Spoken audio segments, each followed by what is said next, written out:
everybody, this is Gosha from Cosmic Agency. How are you all doing out there in the world? I'm here from Barcelona, fine. It's a gray day, but I don't actually mind. I don't mind gray days. Let's continue with the subject. Today it's a very interesting episode of our updates. I want you to stay, if it's possible, for the duration of this video, because in the second part I will be talking about the most interesting part of this video, which is timelines and how they actually work, and this is going to be related with the economic reset and the ascension, because someone on the Spanish channel asked a very good question about this, and a very interesting and fascinating conversation has developed, and Swaruu is explaining in a very clear and precise way the workings and the operations of the individual versus collective timelines, and she is using the specific image to illustrate that. So that's in the second part. I'm going to start this video with just a fast, curious fact, and this is about the number of women and the number of men in Taygeta, because it was said, yes, it's true, that this is a matriarchal society. This means there are more women than men. However, because someone asked, how does it work reproductively then, if there are more women than men? Actually, reproductively, looking from that perspective, it's actually the same. It's 50-50. And why? Because the women who are, let's call it in excess, let's just call it that way, are the ones who are incarnating in Taygeta as women to pursue other fields of life rather than companionship with men and reproduction and family. So these women are focused on areas such as science, art, spirituality, and they have transcended the need of the romantic partnership, and they are simply alone. So this way we have what we have left is 50-50. Other women are interested in the romantic pursuits, and so are men. So it is equal, it is balanced out. What is interesting that, as you know, they don't get old in the same way. Well, actually they do advance in, let's call it, age, but it doesn't reflect on the outside. So also another curious fact, when you approach a Taygetan woman or a man, you don't know their age. So sometimes it is interesting when the man is trying to approach a girl or a woman. They don't know if she is 20 or she is 800 years old. So it only comes out in the interaction, and in the conversation. So that's why usually it's men who wait for women to take the first step towards them, and not the other way around. They are not dominant one in this society. Well, that's it. That was just a curious fact about women versus men in Taygeta. Now, I want to continue on to actually someone's question. Someone sent me this question, and I think it is very appropriate to read the response that Swaruu gave me, because I'm sure this is something that everybody is asking. Maybe not everybody, but a lot of people are surely asking this question. So, this is about the ships, the spaceships, the UFOs that seem to be appearing, responding to your mental telepathic communication callings. Like, you know, when you feel you are connecting with them, you are trying to call them, please come, and suddenly they appear outside of your house or wherever. So someone asked me to maybe, you know, consult about this and ask Swaruu if these ships are theirs or not theirs. Do they respond to these types of callings? Because let's not forget, they are not light beings. They are physical, biological beings, people like us. So is it really practical for them to be responding to these types of call and gear up and go and just appear to leave a signal for people? Well, apparently they don't do that. I'm just talking about Taygetan starships. So let's see what she actually responded in this subject. The question again. People who call you mentally and then the ships appear. Are you the ones? Is it you? I don't think it's as easy as that though, right, Swaruu? She responds, okay, another thing may be going on here. We are 5D Taygeta-Pleiadians, but we are not the only Pleiadians here, and many are from other densities above us, manifesting there as light ships, all kinds of different ships. It's impossible to say if those are Pleiadian, as those who inhabit those higher densities do not stick to only one place and one identity. They are primordial and they belong to the universe, not just Pleiadians alone.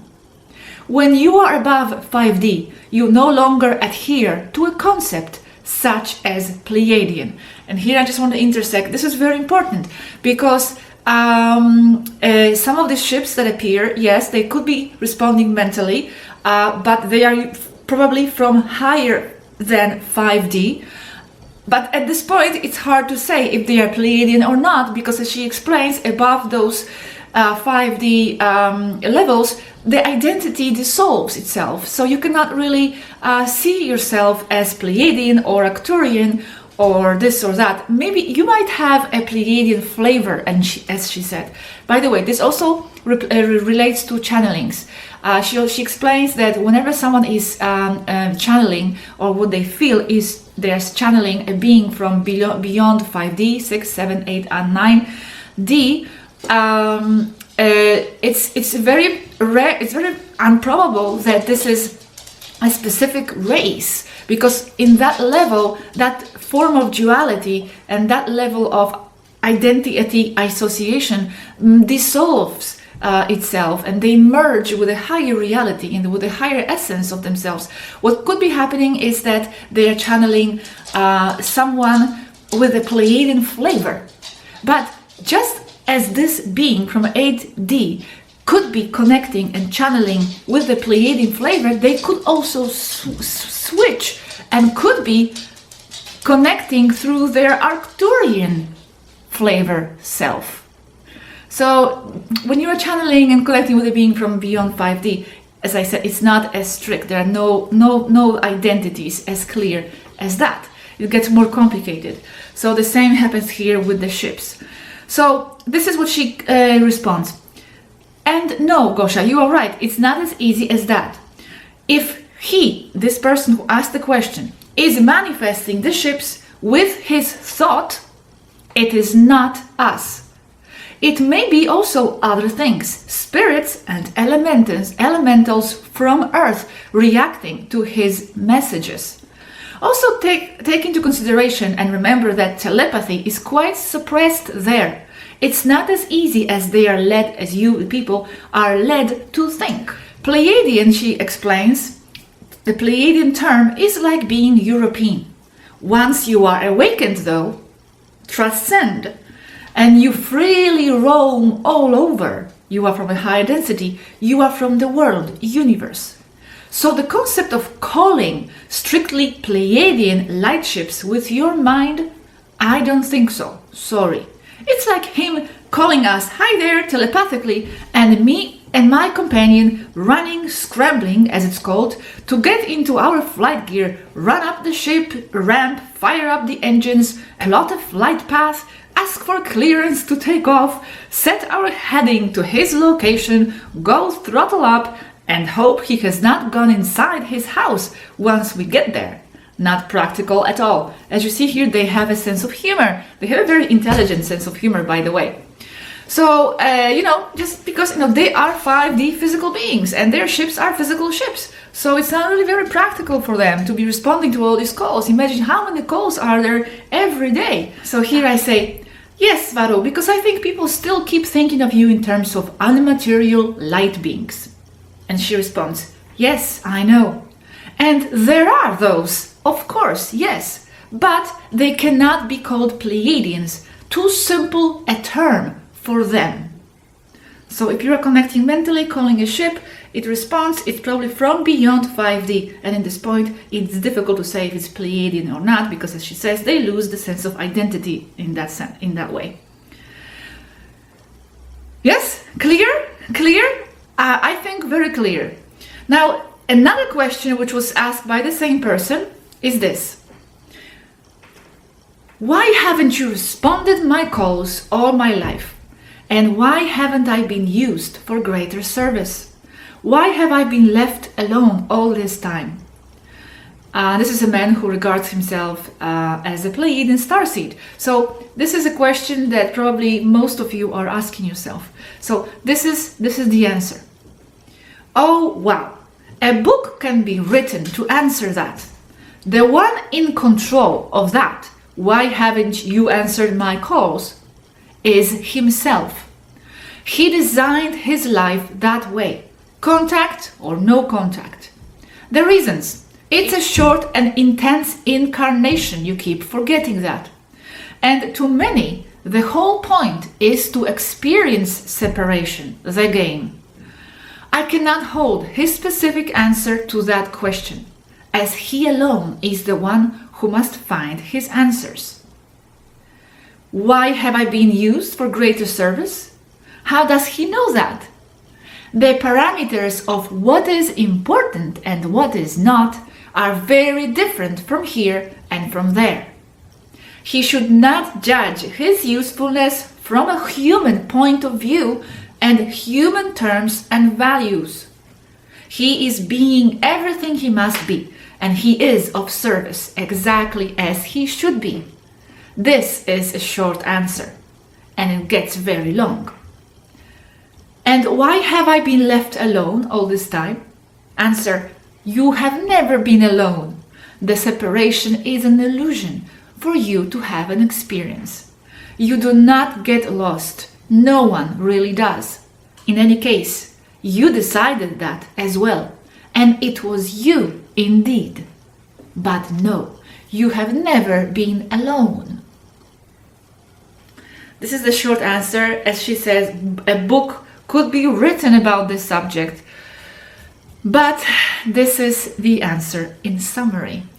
We have never been alone. So no stressing. You know, we have talked about this before, about people who have this inner feeling, and this includes me in the past, who want to do more, or who feel that their mission is not being fulfilled, that they are not used for the greater service, or they're not contributing, but you are, you don't judge yourself, like she said, with the human parameters from within the 3D incarnation, because as she also said many times before, just to be here sometimes, just to incarnate, this is already a mission. This is a mission. You are on a mission, living life and existing and expressing who you are to the world.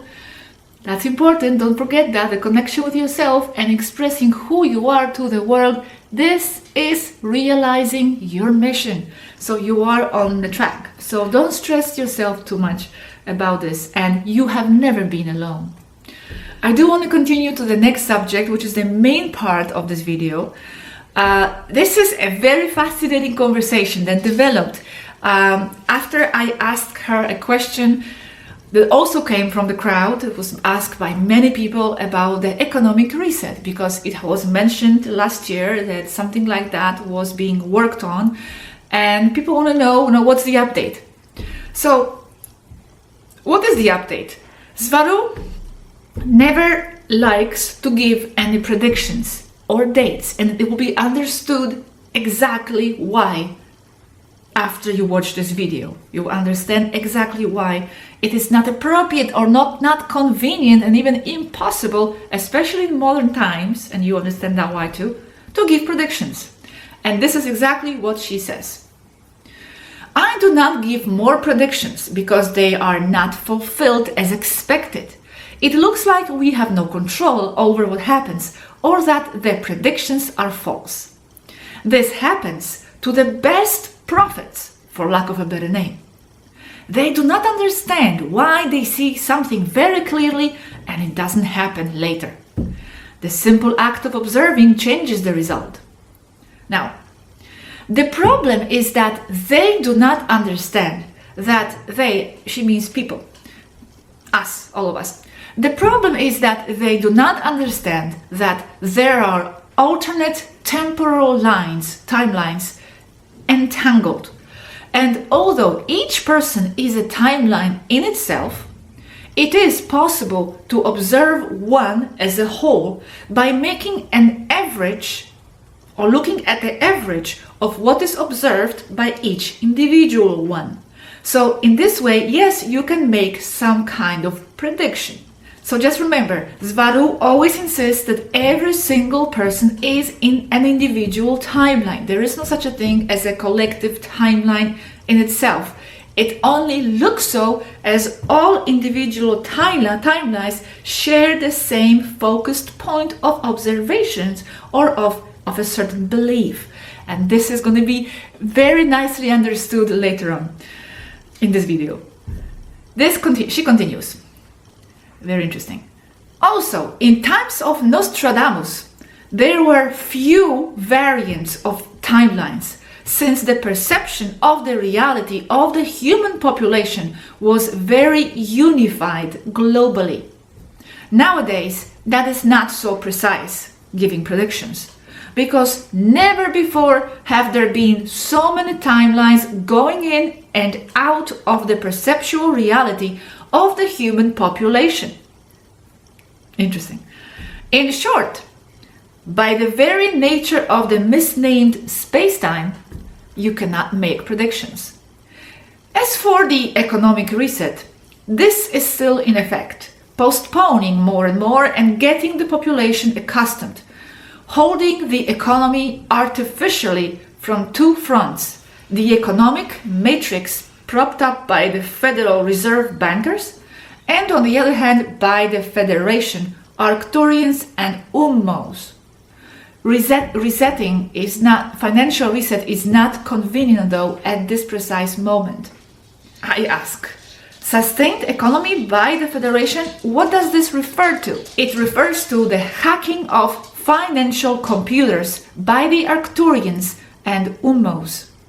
But the economy in general is like a cracked dam full of holes and propped up everywhere, with cracks and new holes coming out every day, and pinched and patched daily. Sooner or later it will break. Nothing more from me to add on this point, as I am not the economy expert, but now this is what piqued my interest. Swaruu, you said, never before have there been so many lines going in and out of the perceptual reality of the human population. Why are there more timelines now? Response: because every person is a timeline. It only looks like a collective line when a population or group of people or two people share the same points of view. So at the time of Nostradamus in the Middle Ages, almost everyone perceived reality in the same way, collective line. But today, too many people differ in their concepts, creating multiple collectives that cause multiple temporary lines. Also, we have a lot more extraterrestrial starseeds incarnating, all of them adding and contributing to this mix of different perceptual interpretations of reality. That's another factor. So the question is, okay, so it means that before it was easier to predict something than now, right? She says, that's right. An example. You have 100 people. It's the Middle Ages. Of those 100 people, 90 believe in what Vatican tells them. 6 are the Vatican, who knows what they invent and have their own beliefs. And the remaining are 4. 2 are indigenous ones, 1 who is a Buddhist, and 1 who is a madman. She can be funny, Swaruu, sometimes, yes, madman. Collective lines, 5. Today you have 100 people, but 12 are Catholic, 12 are Christian, 26 are Buddhist, and who knows what else. It is a madness of temporary lines. With 90 people out of 100 believing and saying the same, predicting is easy. When you have so many variants and so many interests, it is no longer easy to predict because everything changes every day. And what applies to one group of people does not apply to another. Everything that you even think or imagine is reality somewhere, with an infinite number of variants. If I've thought about it or someone else has, So that's how it will be somewhere. What limits its manifestation right now, today, there, is the series of agreements and beliefs to which you are subject. But that does not apply everywhere. And here I ask a question. On this subject, Swaruu, someone has left me a good question. And it is connected with the subject of individual timelines, but it's about the ascension. The question goes, you said that the essential was individual and depends on the individual, but it has also been said that the center of the galaxy itself emits energies that contribute to the ascension in general, that the entire galaxy is also ascending. So how does the ascension of the galaxy then relate to the individual ascension of each one of us? And now I'm going to present you the Swaruu's answer, but I'm going not to read it, but I'm going to present you in this other video format. Here is Swaruu's answer. Have you seen the cables for hanging bridges? How are they inside? See the cable as a collective timeline. But the cable is composed of many more thick ones, intertwined or braided. They are alternate but parallel timelines. And the individual loose threads that form these are the people. In itself, each person is a timeline per se, going from beginning to end as a progressive line, from the past to the future as a temporary arrow. While the ascension is something individual and can change the direction of the individual threads, like those that are coming off loose in the image, most agree to follow a specific pre-dictated pattern where everyone forms something bigger, collective temporary line. The cable or collective timeline can be as big as a galaxy or as small as a single person. So the ascension is as much collective when they have agreed upon it, or personal, according to where they want to pay their attention at what time.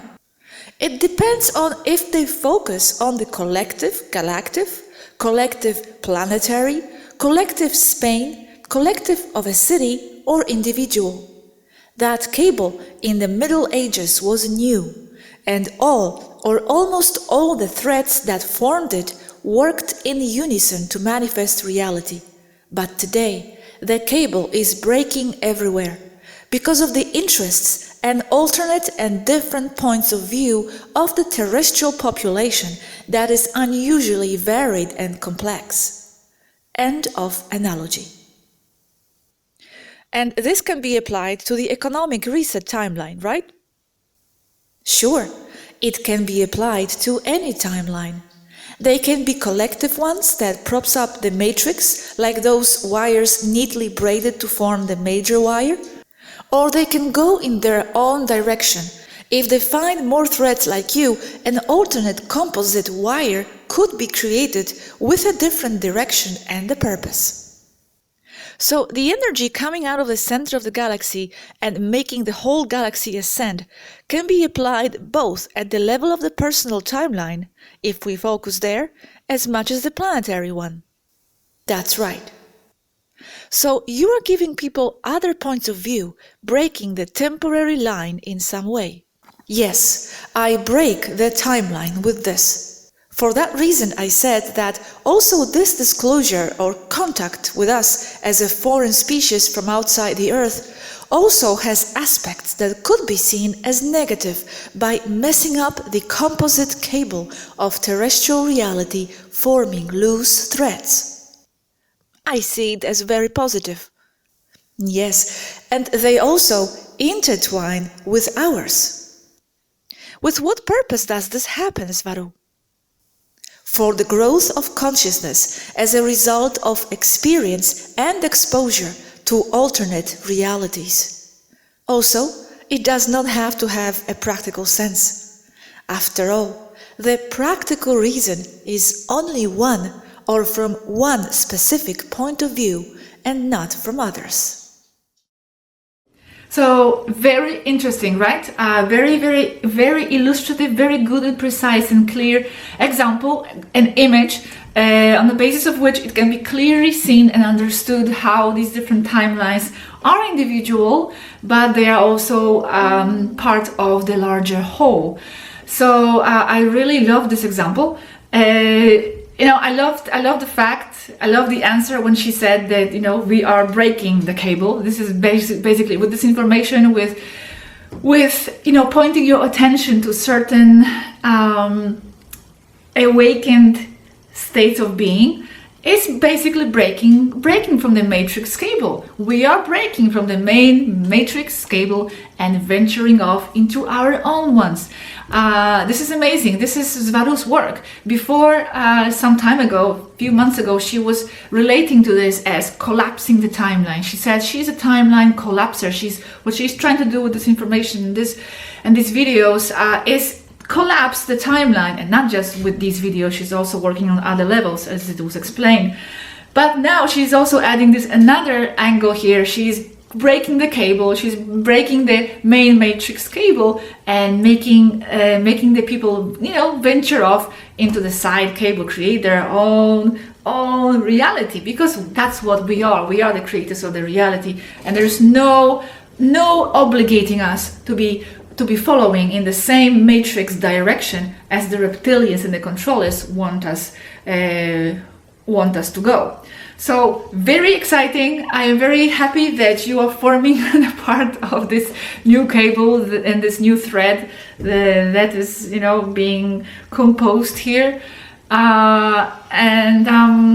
And yes, I have no words. This video, this information, when she was giving it to us, it really touched me emotionally. I remember I got even teary because, it's, even if it's the second year of our contact already, I'm still pinching myself, and I still sometimes can't, get over the idea that here I am sitting in front of the computer and the words appear with these amazing answers, metaphysical, deep, complex answers, and to our questions, and it's so unbelievable. And she never even doubts. I don't even remember very few times when she was doubting how to respond. There's no matter what question we ask, she always responds in a very intelligent and fast and deep way.